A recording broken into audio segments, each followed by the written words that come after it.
Hello everyone.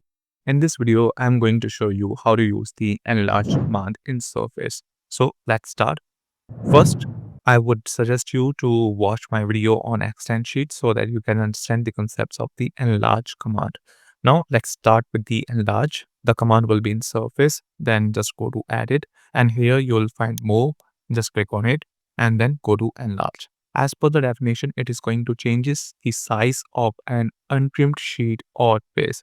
That means like this is the yellow sheet, this is the trimmed one. So if I just go to extend, so I can make changes to that part.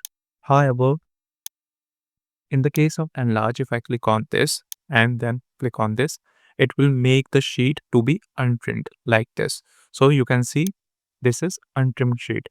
Now I can edit this sheet by changing the positions of these points like this individually, or if you want to have the changes to all the sides, then just click on all and then drag the point. So it will make the change to the entire sheet. And here is the linear. If you want to have the natural curvature of the parent sheet, then just click on natural. So this is how we can use the enlarge.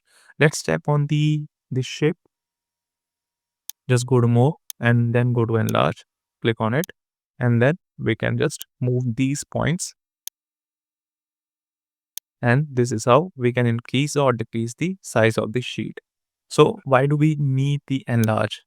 We need enlarge in those cases where extend fails, because in some cases there are the extension of the face where they intersect to each other, and the software will show you that this is going to be intersect to each other, so the command is going to be get failed.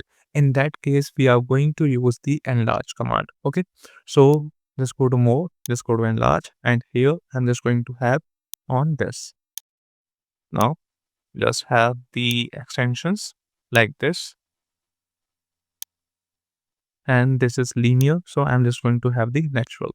So you can see the difference clearly, that what is meant by natural and what is meant by linear. Linear means it is going to be get increased linearly. However, in the case of natural, it is going to follow the path of the parent body, which is this body. So this is how we can use the enlarge. So that is all regarding the enlarge command. If you have learned something new from this video, please do hit a like, share this video, and don't forget to subscribe our channel. Thank you so much.